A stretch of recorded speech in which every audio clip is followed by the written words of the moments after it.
교회력에 따른 PPT 매일 말씀 묵상 2021년 2월 17일 수요일 제수요일 묵상입니다.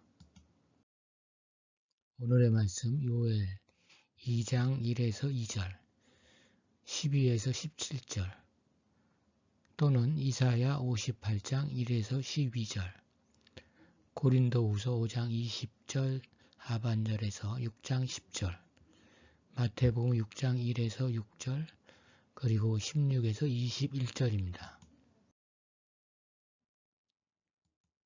제수요일은 사순절이 시작되는 첫날입니다. 제는 유대인들의 참회 표지였습니다. 그들은 하나님께 죄를 지었을 때 죄를 머리에 뒤집어 쓰고 자루 옷을 찢는 참회 예식을 거행했습니다. 이런 유대인들의 참회 표지를 그리스도교에서 받아들인 것이 바로 제수요일입니다. 교회에서는 성직자가 신자들의 머리 혹은 이마에 물에 적신 재를 갖고 십자성호를 그으면서 너는 흙이니 흙으로 돌아갈 것임을 기억하라는 의식을 갖기도 합니다.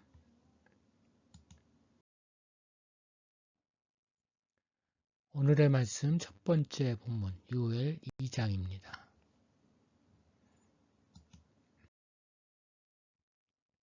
나팔은 모든 사람에게 알려야 할 것이 있을 때, 예를 들어 전쟁 중이나 절기를 알리기 위해 또는 왕의 등극을 알리기 위해 불었습니다. 여기서는 절박한 상황을 알리기 위해 나팔을 붑니다. 그것은 여호와의 날이 임박했음을 알리는 소리입니다.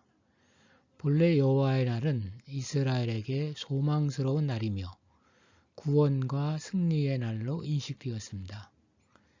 이스라엘은 여호와의 날에 하늘의 군대가 와서 그들을 보호하고 도와주며 옹호해 줄 것이라고 생각하였습니다.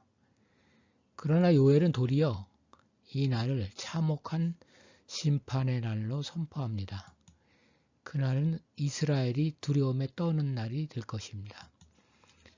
이 날을 역사적으로 메뚜기 떼와 연관시켜 보기도 하지만 신앙적으로 보면 새벽빛이 산 꼭대기에 덮인 것과 같이 구원의 소망은 흐릿하고 절망의 짙은 구름이 덮인 날입니다. 이와 같은 여호와의 날은 옛날에도 없었고 이후에도 대대 없을 것으로 생각하지만 언제라도 일어날 수 있다고 생각하여 신앙생활에 긴장감을 가지면 유익할 것입니다. 이 같은 재앙에도 하나님은 기회를 주십니다. 이스라엘이 이제라도 돌이키기만 한다면 구원의 가능성은 열려 있습니다. 은혜와 자비가 넘치는 하나님께서 이스라엘에게 바라시는 것은 회개입니다. 그런데 이스라엘이 회개를 하지 않은 것은 아닙니다. 다만 그들의 회개가 형식적이라는 것이 문제였습니다. 그들은 옷을 찢지 말고 마음을 찢어야 했습니다. 이제 또 다른 나팔을 불어야 할 때입니다. 그 나팔은 제사장들은 물론 이스라엘 온 백성이 남녀노소 불구하고 정상 참작 없이 금식을 하고 기도해야 한다는 것을 알리는 나팔입니다. 기도에는 자신을 위한 것뿐만 아니라 하나님이 어디 있느냐며 하나님의 존재와 명예가 실추되는 일이 없도록 하는 내용도 포함됩니다. 우리 기도의 대부분은 개인적 필요에 대한 요청입니다. 그러나 기도에 다른 넓은 차원이 있습니다. 개인과 무관한 것 같지만 사실은 크게 영향을 끼치는 국가적 문제에 대해 기도해야 합니다. 특히 하나님의 명예를 더럽히는 문제들에 대해서 남의 일처럼 생각할 것이 아니라 내 일로 여겨 분한 마음을 갖고 간구해야 합니다. 회개의 기도로 하나님의 은혜와 사랑이 임하도록 그리고 하나님의 명예를 위한 기도로 세상의 변화를 야기해야 할 것입니다. 오늘의 말씀 참고 본문입니다. 이사야 58장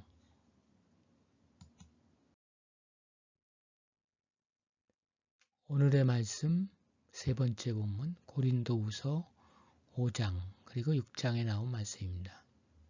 이 말씀에서는 그리스도의 사절과 하나님의 의에 대해 말합니다.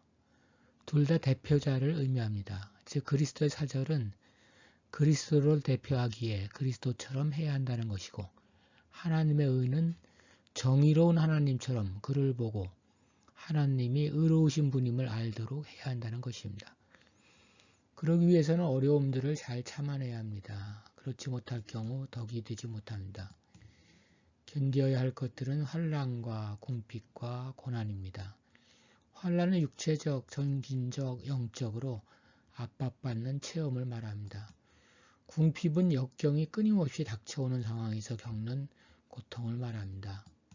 고난은 좌절을 강요하는 극한 상황을 가리킵니다. 이것들을 견딘다고 할 때 견디는 것은 시련을 체념적으로 수용하거나 수동적으로 할 수 없이 참는 것을 넘어서 적극적인 의미에서 끝까지 견뎌낸다는 뜻이 있습니다. 견디는 것만으로는 하나님의 의와 그리스도의 사절 노릇을 할 수 없습니다. 그러기 위해서는 깨끗함과 지식과 오래 참음과 자비함과 성령의 감화와 거짓이 없는 사랑을 지녀야 합니다. 대체로 신자들은 신앙생활을 어려움을 잘 참고 기도하여 소원을 이루고 교회에 봉사하는 것으로 생각합니다. 하지만 신앙의 과제에는 하나님이 원하시는 자녀의 모습을 갖추는 것도 있습니다. 그것은 성령과 동행하는 일종의 훈련이라고 할 수 있습니다. 그 내용이 바로 깨끗함과 지식과 오래 참음과 자비함과 성령의 감화와 거짓이 없는 사랑입니다. 우리가 좋은 신앙을 소유한 것처럼 보여도 막상 이러한 품성을 지니지 못했다면 온전한 신앙인이라 말하기 어렵습니다. 오늘의 말씀 네 번째 본문 마태복음 6장입니다.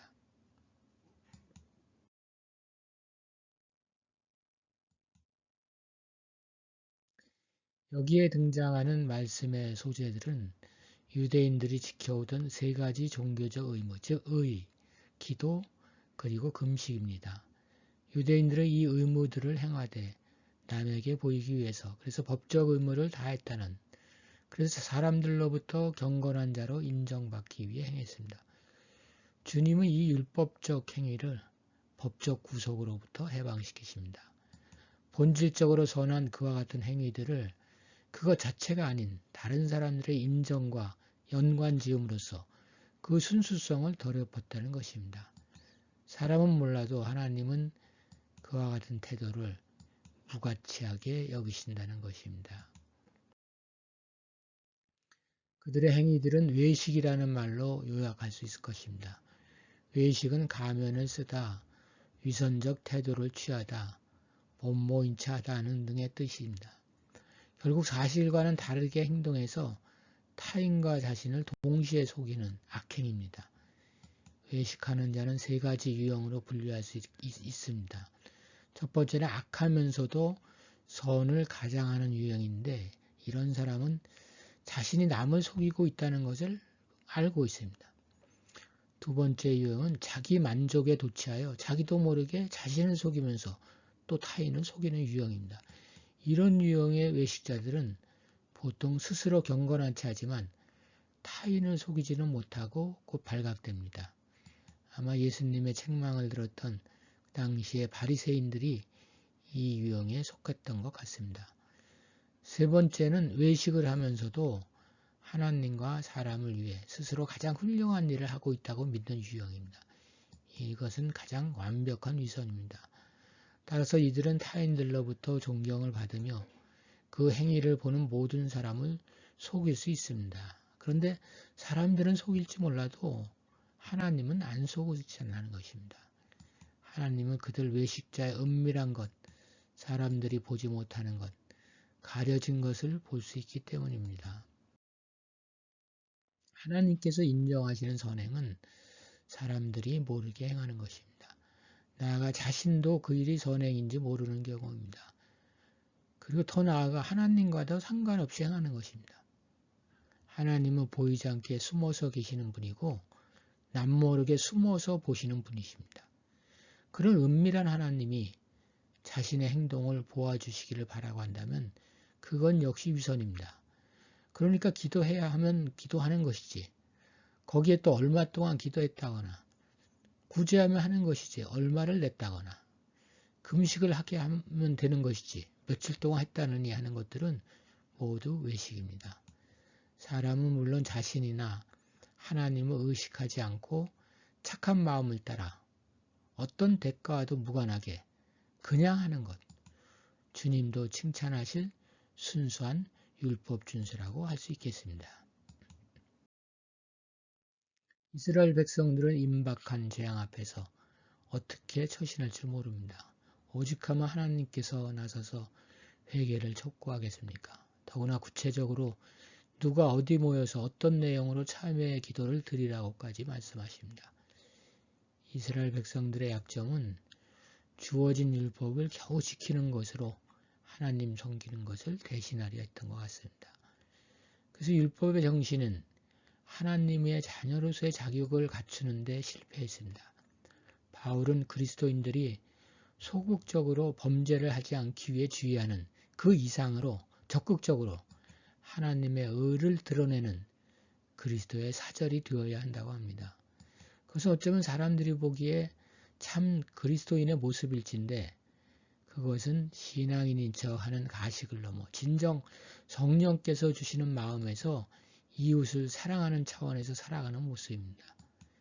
우리가 회개해야 할 것 중에는 그리스도인으로서 순수하지 않다는 것입니다. 기도하겠습니다. 주님, 저희에게 따라야 할 말씀을 하나 허락하시어 그것을 부여잡고 자신을 형성지어 가게 하옵소서. 영적인 순결, 즉 두 마음을 품지 않는 것과 도덕적으로 올바른 행실을 하도록 이끄시옵소서. 구원에 관한 지식을 확신케 하옵소서. 살아가는 데서 생기는 오해와 불신, 분란들을 잘 참아내게 하옵소서. 사람들을 너그럽게 대하게 하시며 성령의 지도를 기쁘게 따르게 하시며 순전한 마음으로 사랑하게 하옵소서. 아멘.